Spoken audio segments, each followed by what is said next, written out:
Oh, The- hey, we're live. This is gonna be an adventure Of on its its own. own. All the people are Gonna gonna clap, come. 'cause it's Time for, time time for for PeaCreaLive. PeaCree Live with David and Arny. Yeah. Hello, yeah, woo! Oh, oh, son. What's up? The Monkey Singer theme song. That's good. Getting Welcome. creative here. Yeah, welcome. Until my laptop is recovered and we find a new intro, that monkey serves its purpose. Thank you for being here, everybody, with Peakery Live. We're doing it on Facebook today because that's where we're doing it. Because we did our promo on Facebook, we got like 11 people to watching, so we thought. So we asked where you wanted the show, and one person said Facebook and YouTube instead. So we just decided to come here today. So thanks very much for being here and watching. Today's show is about giving your authentic yes and your authentic no. Do you want to chat about that a little bit, or no? Yes, with great pleasure.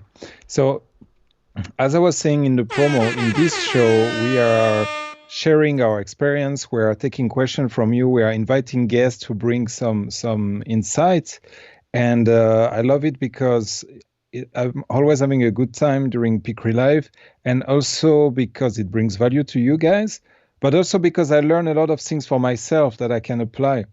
And we talked about yeses and nos in the inventory episode, in the balance and burnout episode, and I think in the habits episode as well. And so I started to practice that and look. I did an inventory to know what was important, what wasn't, and for what wasn't, I started to say no, actually, like this last week. And I had some good results about this, so I wanted to share it. And I also have an interesting insight that one of my coach gave me regarding yes and what's an authentic yes and how you can recognize one. So those are things I wanted to share with you guys. And but this is an interactive show. As we were saying during the promo, if you have questions, if you want to share your story of yes and no's or something else, please write it in the comments and we'll be happy to react to that. Yes, give us your comments, folks, and questions. I love this topic, or no. I want to hear these stories about when you said no in your life and it really actually helped you, especially recently. And I would love to hear what this coach told you recently about getting an authentic yes. That could be really valuable for people. There's so many choices right now. There's so many weird things happening. There's so many things happening in the media. This isn't just authentic yes and no to other people or what we are, what we want to do, what actions we want to take. This is also authentic yes and no to basically what we want to, just in life in general. What do we want to say yes to? What are we going to say Yeah. no to authentically, and how do we tell? So I think this can be a very Mm. valuable topic. So I'm going to give you some applause. Okay, I didn't hear them, but I felt them somehow, Great, so it's good. great, yeah. So let's hear these Thanks for the stories. applause. Yeah, Yeah, let's hear this first story about saying no. yeah. All right. So a while, like 7 years ago, I joined Toastmaster, which is an international organization who helps you learn public speaking and leadership. And it was great, but I stopped. I said no to it after a semester, and I just restarted this year. And it wasn't. I put it in my inventory, and it wasn't 10 or a 9 or an 8. It was more a 5 or a 6.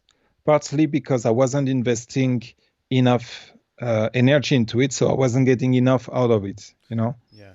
Okay, let's take a pause here. And Just if somebody didn't see our previous episode about the energy inventory, what Arnaud is referring to is a tool where okay, you write down everything you're doing, and you rate what you're doing on a scale of 1 to 10 based on how much it pumps up your energy versus how much it drains your energy. So a 1 would be a total energy drain. A 10 would be a total. Doing this makes me feel absolutely alive. And what Arnaud is saying is Toastmasters was a 5 or a 6 for him, so very middle of the road. but you felt it was because you weren't putting enough energy into it. Yeah. It's in no way like a criticism of Toastmasters. I think it's a great organization. There are great people there. Several of them I consider my friends. But it's like in most, I mean, in several things in life, the more you give, the more you receive, the more you invest, the more you get, the more value you get out of it as well. And I'm not in a spot in my life where I could put enough energy, so I receive what I want. So I couldn't say no to it despite that, despite what I just said. And I even become involved in the organization of Toastmasters, which means extra meetings and some additional tasks. And I was kind of floating, in my 5-6 for several weeks. And I was always finding excuses to postpone making a clear-cut decision. So I was like, okay, we're going to have a meeting tomorrow. I'm going to see how this meeting goes. And if it goes well, I'll continue. If not, no. And the meeting went nicely. It was a nice time. So I was like, okay, I guess I can continue. But it was never a hell yes. It was never like, oh, what an amazing experience. I want to continue. So after our discussions, David, and with the help of my coach, I realized, and yes, thanks to another tool that we talked about here, which is removing the number 7. So if you put everything on one, you put it on a scale from 1 is terrible and 10 is amazing. 7 is kind of the number where it's difficult to decide, So I forced myself to avoid 7, and I saw that Toastmaster was falling into a 5-6, as I said before. And it became very clear that I want only 8, 9, 10s, or zeros in my life, Like the zeros, it's clear, I stopped them. And okay, let me rephrase. Basically, it's either 8, 9, 10, where I'm super pumped about it, or it's a 0. Got it. I simply, yeah. And so basically anything below finally 7, I was like, anything in these energy ratings, anything below 7, you're eliminating. I'm trying to. Yeah. I'm trying to. And you're yeah. trying not to choose a 7 because that's like an on the fence number. So okay, yes. got it.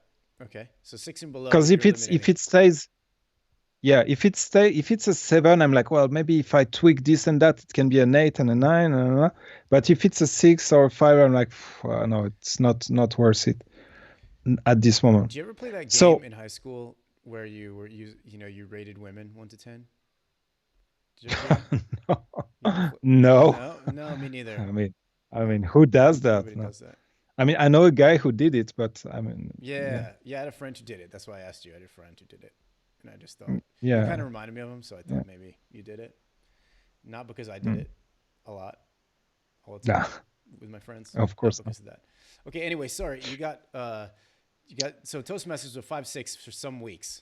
So I wrote an email, and I wrote a message, and I was like, I would try to be as authentic as I could. I was like, guys, I like working with you, doing Toastmaster with you, but I just feel that this is not a hell yes, and I'm trying to have just hell yes, which are 8, 9, 10 in my life.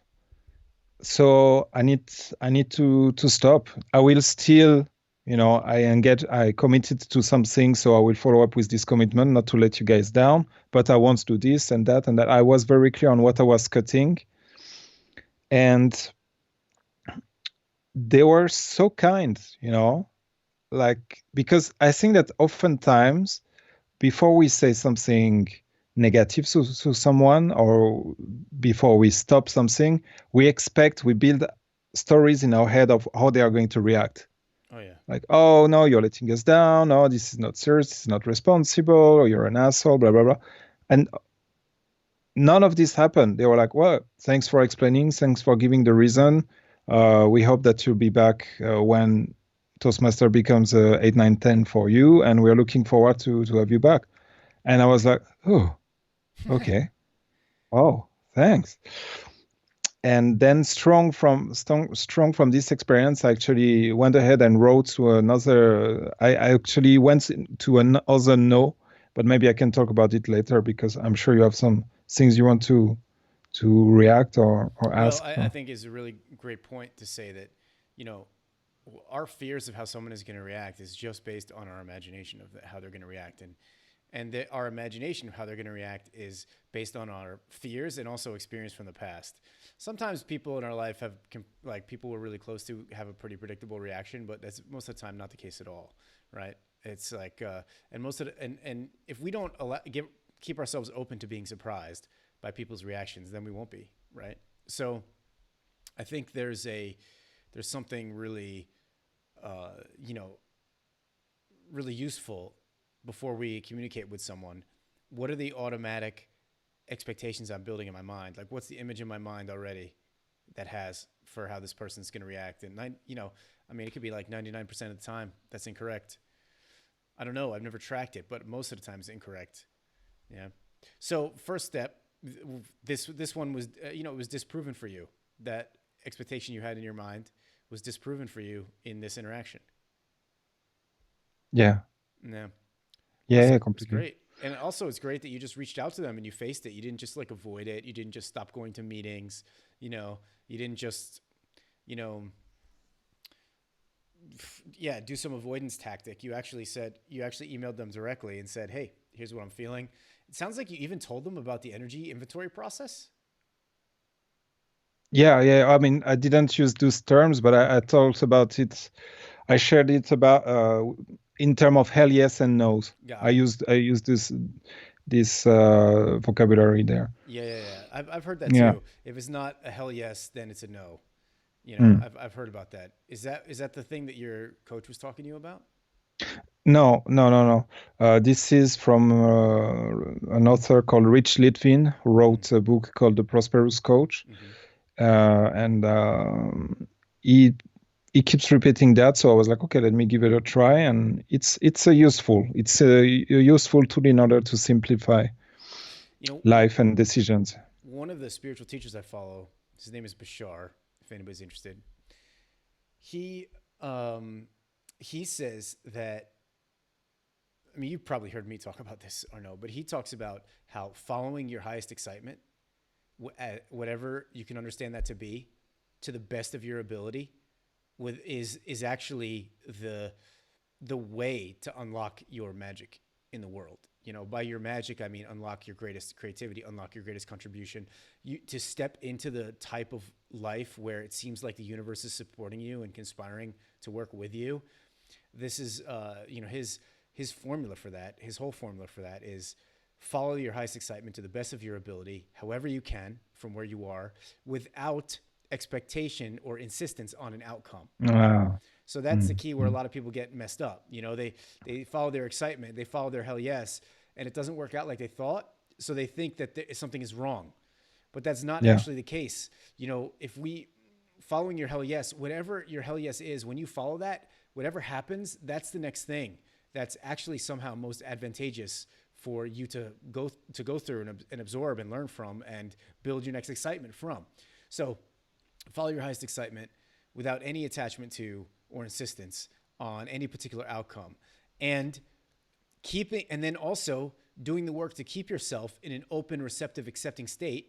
So you know, he mm, calls it a positive vibrational state, so that you can, so for whatever comes, you react to it as if this thing that's here now, whatever came, this is positive. Either it's what I wanted, so I get to enjoy it, or it's something I learned from.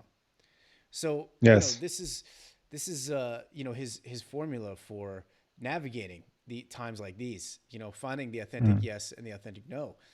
Abraham Hicks, another popular spiritual teacher, she talks about this all the time. You know, she's saying if you're not, you know, your emotions are, in her words, you have this emotional guidance system. You know, and your hell yes is your basically your spirit talking to you, and your no is showing you where is that was something that's not aligned for you. You know, and I think sometimes the one caveat with this, and I actually wrote about this in my journal today. Interesting that this is coming up, but it was about the idea of boundaries. And so, hell yes, hell no, this is a boundary conversation, yeah. But the one thing that is interesting for me to think about with boundaries is that we have triggers that feel like boundaries. Like for example, uh,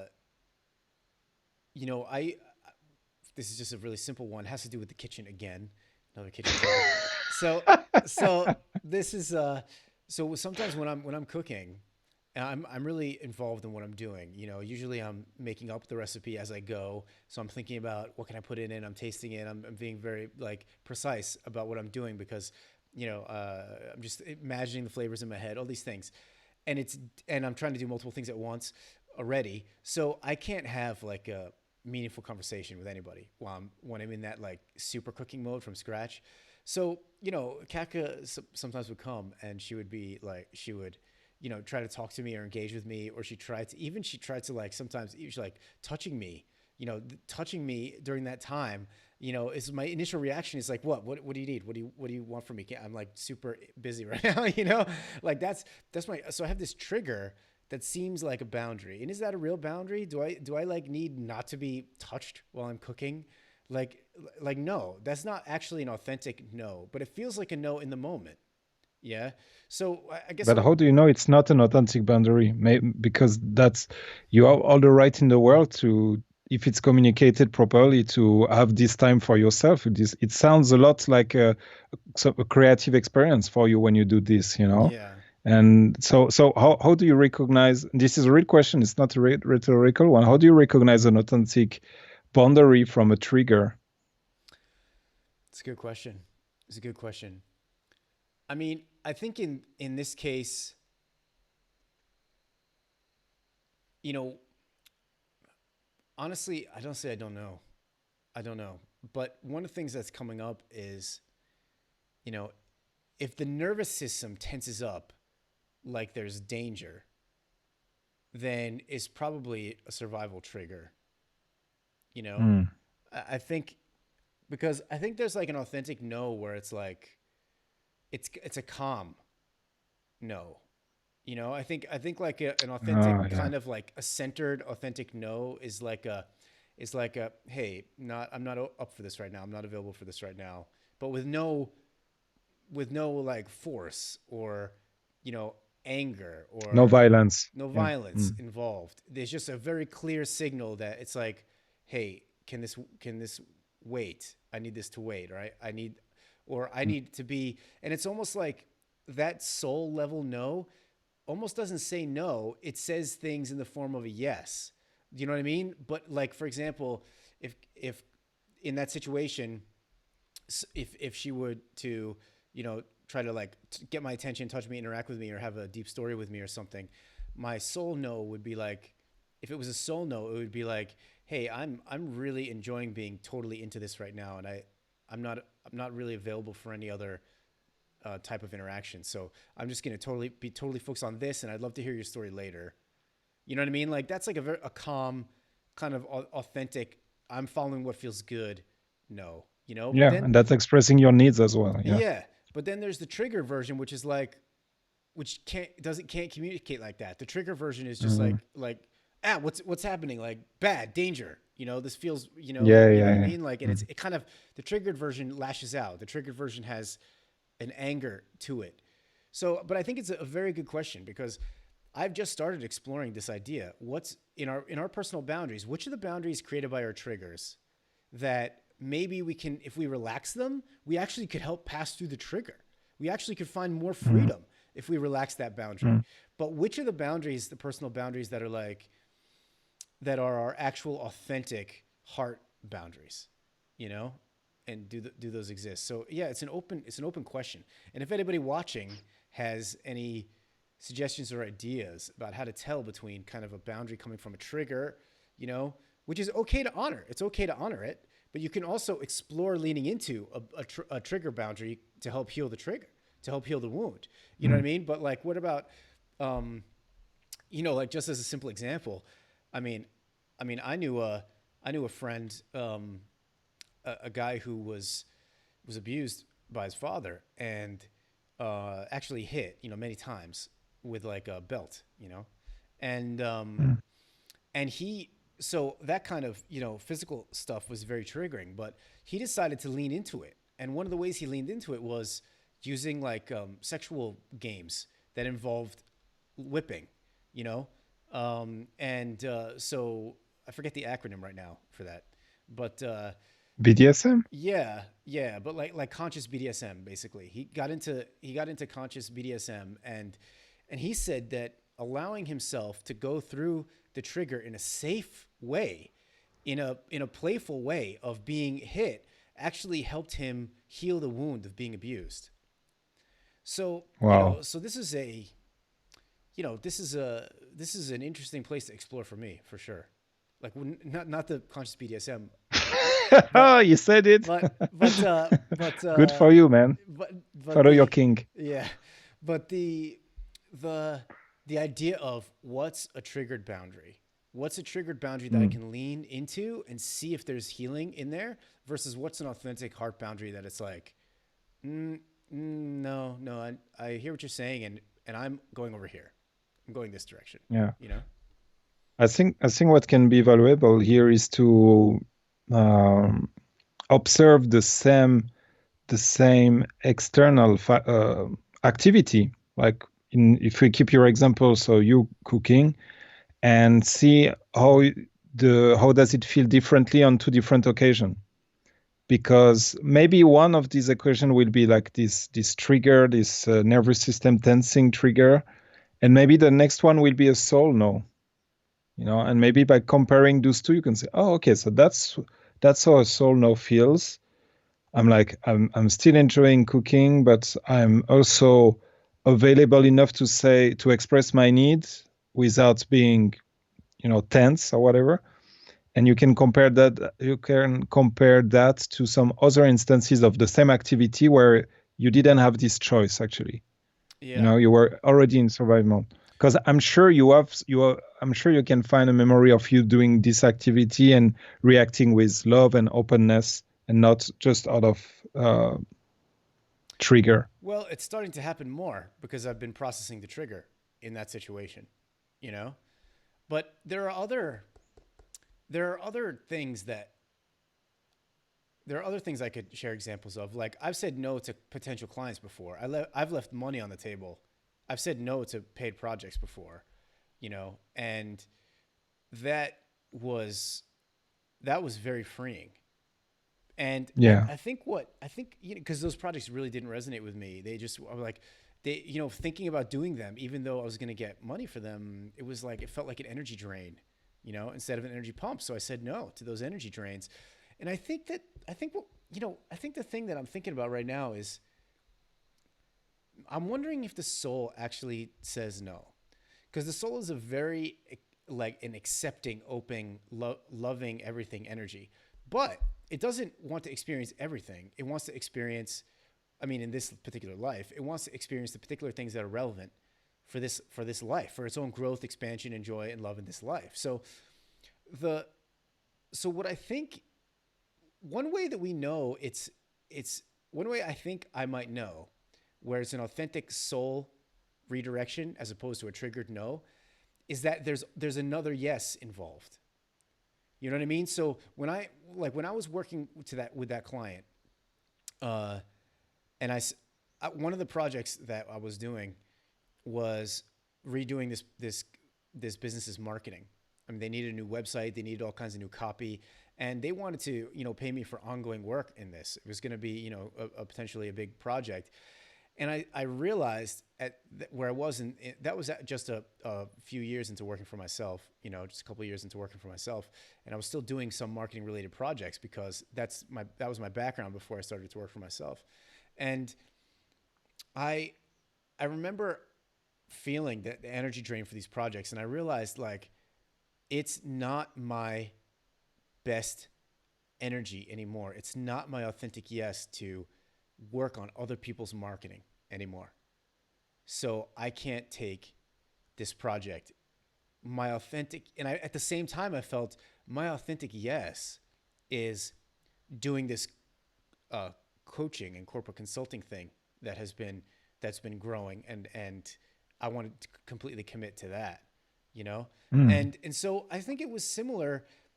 So it wasn't just a no, it wasn't just a block like, no, block this. I You know see. what I mean? Yeah, yeah, It was like, this is not where I want to be because I know some other place I do want to be, you know? yeah, And it kind of like you with Toastmasters, you know, you told them like, I'm saying no to this because where I want to be, I want my energy and my time to go toward eights and nines on my energy inventory list, eights, nines, and tens on my energy inventory list.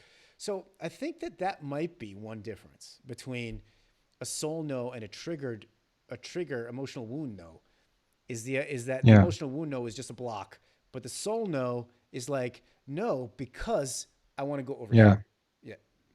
Yeah. yeah, yeah, yeah. No, that's great. Okay, so I have several things to react to.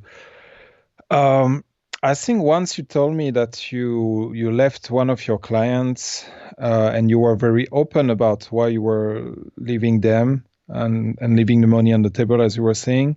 And I remembered, I don't know if it's the same client you just talked about, but I remember that I was surprised at their reaction once again, because what you told me they told you is that, wow, you're really living by, you're really, preaching what you saw. No, Yeah. Walking you what I know, talk, basically. yeah, yeah, Yeah. you're really walking the talk. And I was like, and you actually gain, okay, you let this money slip away, but you gained the respect from those people. And if they needed you for this other kind of work that you're more passionate and vibrating with, of course they will come to you because they know that you walk the talk. And that's another example of, we have expectation of how people will react. Okay, they want to pay me, I'm going to tell no to them. They're going to be, frustrated or think I'm unprofessional. And on the contrary, they were like, wow, okay, thank you for walking the talk. Yeah. That you're right. That experience, that story you're telling is the same story I'm telling. That experience was very enlightening because yeah, I thought they were going to be very upset, but the reaction was, "Wow, you're doing exactly what you tell all the time that we should do, which is follow what really excites us, follow what's in our heart, and you've laid it out Mm. what's in your heart, and it's not this project. So you're leaving, and yes, thank you, basically. Yeah. So And yeah, I haven't told you that until now, I think, but back when you told me this story, we didn't knew each other that much. I mean, not as much as now. We were a few years into knowing each other, but that was one of the key moments where I was like, "Fuck, this guy is really taking it seriously. He's really walking the talk." And that's you. Uh, my respect for you grow a lot after this story, because then there are other things that you did in your life where you really, practice what you preached. And I was like, wow. And that was very an inspiring moment for me. mm, So that's why I remember this story very clearly. thanks, man. Thanks, man. Mm. Yeah, I think I learned a lot from that. You know, especially we were talking about this the other day. This reminds me of our topic for a potential book idea. Because this is another one of those situations where trying to work for yourself, trying to build something and be like a solopreneur or whatever, you know, it's such a personal growth experience. And that was one of those moments where I learned that following my heart and being open and honest about it could actually create a very positive response, even when I was saying no. Mm. So yeah, Mm. Mm. yeah, and look, and this is another thing that Bashar says. He says we have to live the example of what we really Yes. believe and the reality we really want to be in. We have to live that example because that gives people other options. That gives other people more options with how they can choose to live. So I think that I think that's very glad I'm glad you brought that up, that moment, because it's Yeah. yeah. So I was on the other side of this situation Mm, as well. A very good friend of mine uh, stepped up and said she would help me with some design work on peaceful creativity. And so we started exchanging about that. It was exciting to work with her again because we worked together in the past and there were some sparks, and she's a great person to work with. And after a while, she didn't ghost on me completely, but like her messages were less frequent. And one day she sent me an email saying very in a apologetical way that she decided that design was not for her anymore, or that she didn't want it to put her energy into that, into designing for other people. And I can, I mean, oh, no, okay. I was going to say, I can tell by the tone of her email that she was thinking that. No, I cannot know what she was thinking, but my impression was that she was a bit, walking on eggs, telling me that. And I was very happy that she wrote that.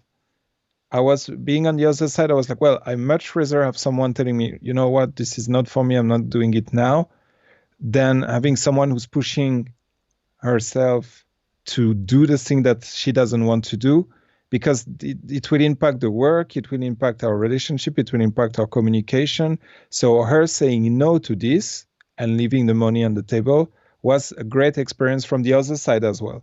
Yeah. And I took it as a sign of professionalism, and I was very happy. At the same time, I was very happy for her that she goes for something that matters to her. And so from the other side as well, an authentic no often has a very great impact. Yeah. Yeah. So tell more no's, people. Give more authentic no's. And it might be a trigger, but that's okay. You can learn what your boundaries really are, and you can lean into that boundary. You can find out if it's a trigger, and what we're saying here is basically if it's an authentic soul no, not only are you gonna be able to say no, but you're gonna realize, well, what's the yes in this situation? Yes. And including that is gonna help you talk to people about your no. I think that's just in general good advice. You know what I mean? Kaka for, there. I know someone who's been working with a client, and I'll tell a different story. I know someone who's working with a client, and the client is constantly trying to get discounts, based on being a client for a long time and other circumstances, in the person's life. They're trying to get discounts. So the therapist was like, was feeling very, triggered by this and not very valued, and feeling like the person doesn't appreciate my work really, just trying to get the cheapest price, and the therapist was feeling like, oh man, this is, I've already given this person lots of, breaks and discounts and tried to help this person as much as I can. And this person just keeps asking for more, keeps asking for more, So it was clearly a no for this therapist. It was clearly a no, So, but the therapist was a bit stuck in just feeling the block of this no, and just really feeling the force of this no, and kind of the anger of feeling like her boundaries were being violated, and but one thing that really helped was, in that situation, finding the yes. So this is just, even if you can't initially you don't initially know your yes, look for your yes. So after talking through it a few times, we did find something that the therapist was like, okay, you know what? I'm not going to say yes to what she's asking for, but here is an offer that I can authentically make. That is an authentic yes, and I'll just put that on the table and see how the person responds. So it's like, no to what you're saying, yes to this, And one of my mentors, he's an executive coach, and his name is Brandon Smith, and he has a similar thing. He says that when you're telling someone like you're not available for something, don't try to justify it. Don't try to explain the details that for why you're unavailable. Because as soon as you give details like, I'm not available because I have this other commitment and this and that, as soon as you give details like that, they're going to start arguing with you, or thinking they can argue with you, like, oh, but that other commitment, but we could do it this way, So he says when you're trying to set a boundary, then spend 20% of the communication on the no, just 20%, and spend 80% of the communication on, but here's what I can do, on other options. I love that. For what you can do, and I think that also really helps a lot. And I really liked that stance on boundaries that he has. He says boundaries are, if you negotiate a boundary, it's not a boundary. Boundaries are Yeah. the things that you have for yourself that you feel like these are not negotiable. So spend 20% of the time saying, no, here's my boundary, but 80% of the time, here's what I can do. So I Yeah, like I that too. really like that. Yeah. Yeah, that sounds good. That sounds great. I can see I mean, there are probably several applications to that, but the one that pops up first for me is like the business one. And in terms of negotiating like a proposal with a client, you come up with your price and the client will go, oh yeah, that's too expensive. I still want it, but that's too expensive. Like this client of your therapist friend you mentioned. And I love this idea of saying, look, no, here's what we can do. We're going to remove this part of the service, but the price stays the same, you know, or but yeah, I love that. Spending it 80% of the time on the yes and on the alternative is a very good advice. I'm going to apply that. Yeah. I think so So apply that me too. I We have a you comment or no, by the way. We have a comment. You want to hear? oh, cool. Yeah. Yeah, sure, of Marie, course. let's put her on. Let's put her on the show. Thanks for watching, Marie. She's one of our regulars. She says, "Hi guys. What about saying yes or no to yourself? How do you understand you're okay or not okay with the situation? Whether or not you have to communicate it to a client or just yourself. How do you know whether you're really okay or not okay with a situation? Yes or no to yourself." Okay, Yeah. So why don't you go first, I'll t- Arno, on I'll that? take yeah. I'll take this one because that's actually one of the things that my coach shared with me recently. Right. So we're in the middle of the process, so I don't have like the full all the details, but I started to apply and it works. It starts with observation. There are times in your life when someone asks you something and you feel your whole body is like, yes, I want it. Uh, Maybe it's around food, maybe it's around business, maybe it's around whatever. But there are those Yes, moments I you're like, want donut. okay, I want Yes. an ice cream. Whole body. The whole body wants that donut. Chocolate ice cream, yes, of course. So the the idea is to observe how your body reacts in that moment of pure yes, and also observe how your body reacts at moment of pure no's. Like you're watching a movie, something horrible happens, you go, oh my god, and you have this gut reaction, full, and become aware of what it feels like, and do this over time so that you become very aware of what it is. And then when you have like a decision to make and you're not sure, and if the system we talked about before with rating it from 1 to 10, and if it doesn't work for you, you can also use like the information given by your body, so. And I think you have a great exercise for that, David, but like if you need to choose between two things and these two options, and this is very much about yourself because no one else is involved, but you're not sure, you can picture yourself in one situation, in the other situation, and follow what your body is telling you, even if it doesn't make sense on the mind side. Yeah. I love that. I love that advice. I mean, the body is receiving messages that are the sometimes we might say our most authentic messages, because your subconscious is showing you your triggers through your body, but also your spirit is speaking through your body, not always through your mental thoughts. So I really like this idea of using your body's feelings. And what you're talking about is something I've heard also from Martha Beck, who's a coach I absolutely love. You're talking about a calibration process where you're noticing all the yeses and nos in your life and what actually happens in your body. One way to do this, Yeah. in addition to observing what you are going through in the moment, another way to do this is to look into your past on things that you just absolutely love to experience, and find out and look how your body reacted to those things, and go into your Mm. past and look at the things that were like really icky for you, that really just did not resonate with you, that you hated doing, that felt like pressure and heavy weight and just really shitty. What was your body doing then? And write those things down, because some people's bodies, they speak to them in like the throat area or the heart area or the stomach area, or sometimes you might feel something in the shoulders, or might feel something on the skin. So how your body talks to you, I love what you're bringing that up, because getting really familiar with those body communications is actually our deepest, best wisdom. Mm. Yeah, Yeah. David, we need to finish a little bit earlier we today, do. so I think we're gonna have to wrap up. We can do a part two on these themes because there were like many stories that were not shared, and I'm sure it seems to be something that resonates with our viewers.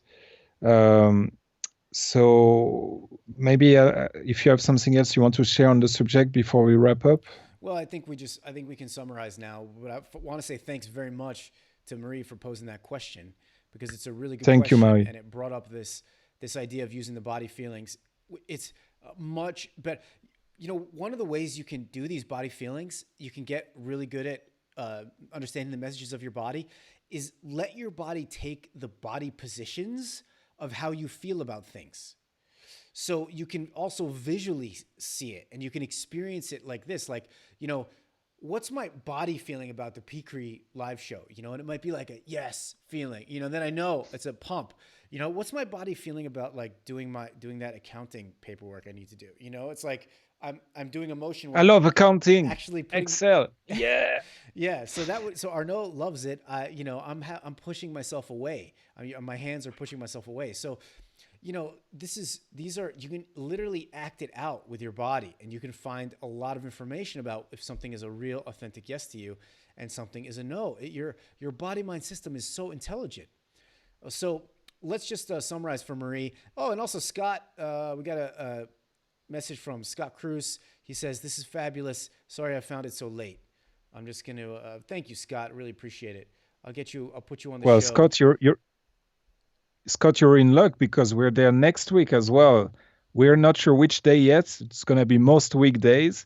But if you follow me and or David on Facebook, which you obviously already does because you see this, you will be informed. We always say write it half an hour before, and it's always at 6 p.m. CET, which is 12 in New York, right? Yeah, 12 Or Eastern time or in New York. Yep. yeah. And or Atlanta time, which is where I met Scott in Atlanta. He's a really cool guy. We actually met because we were one of the few people who took public transport in Atlanta, and he instead of, you know, and yeah, Scott's a great guy. So thanks, very pleasure to have you here, Scott. And um, well, let's summarize for Marie and Scott and all the other viewers. Yeah. We talked about authentic yeses and authentic nos today. The first thing that Arnaud brought up was a story where he said no to a group he was working with because he rated his activity with that group on the energy inventory, and he found out that it was a 5 or a 6, and he only wants to put his energy toward things that feel like an 8, 9, or 10 to him. So that was a great reminder of how useful the energy inventory is, finding the things that drain you.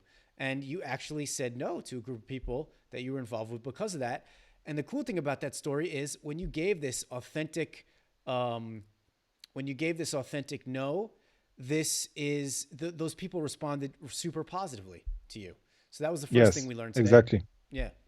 They What? they, rea- they reacted they reacted positively, and then we heard two other story, and we shared two other stories where the same thing happened. There was an authentic no, and the clients or the colleague or the friend involved reacted in a much more positive way than what was expected by the person who said no. So this is something that can prevent us from saying no, usually the response. But first thing is that we never know how someone is going to respond. And we had like three example of people responding positively to an authentic no. So that's another important thing that we share today. Yeah, totally. Then we talked about how when you're trying to find your no, if it's like a triggered no and it's coming from a wound, it might just be like kind of a forceful, like no, like get away kind of feeling, which can also be, you know, I mean, that can also be a useful reaction if something is happening to you that you need to do that. But what we talked about was that sometimes a soul level no will be accompanied by a yes, by a different yes, you know? So no to one thing because I'm wanting to say yes to something else. And I thought that was an interesting distinction that came up. Mm. Yeah. And then you Yeah. shared the thing about the coach. and the Yes, body yes, feelings. Yeah. that yes, because if the inventory doesn't work for you, you can also use your whole body as an indicator of whether you should say yes or no. And it works as well if you have some internal dilemma that you're not sure what to do. You can first of all practice observing your reaction in what's going on day to day in your life and notice, okay, this is how I feel when I have a pure yes, and this is how I feel when I have a pure no. You can go back, as David was saying, you can go back to some memories of pure yes or pure no's and remember how your body felt. And based on this information, you can calibrate, and then you can use that to take your next decision. Okay, how does it feel? Does it feel more like this or more like that? So that's Yeah. another tool available to make Yeah. decision. Great. Thank you. And finally, we have to close the show right now, but I'll leave you with what Bashar talks about. And he talks about that following your highest excitement, your most authentic soul level yes, is actually that that feeling is not a coincidence. That feeling is your spirit and the universe talking to you about your path of your most enjoyable life. So use that authentic yeses and authentic nos. Go to Arno's website, peacefulcreativity.com/join the tribe to get more, to find out when we're going to do the show, because we do it most weekdays, and we sometimes do it on Facebook, sometimes do it on YouTube, on the YouTube channel, Relovution. You got to find us. It's like a secret show now. We're moving around. I kind of like it. It's like a secret pirate show. But with that, we're going to go. Yeah. Thank you so much for watching and your comments and questions. We love them. We love that you help create what the show's content is. So that's it. That's it for me. Bye, everyone. Arnaud, last word for the people. Thank you, guys. Yeah, thank you guys for watching, and let us know next episode if you practice the yeses, the authentic yeses and nos, and how it worked for you. We want to hear, or if you practice something else that we shared in previous episodes. We're really interested in knowing how it worked for you, if it did or it didn't work for you, and we want to hear about it and talk about it. So Great. we love you guys. We want to hear from you, and thank you for watching PeaCreaLive. Yes. And recordings are on the YouTube channel, Relovution, even if we don't do the live show there. So enjoy, everybody. Have a great weekend. Peace. Full creativity. Bye bye. PeaCreaLive.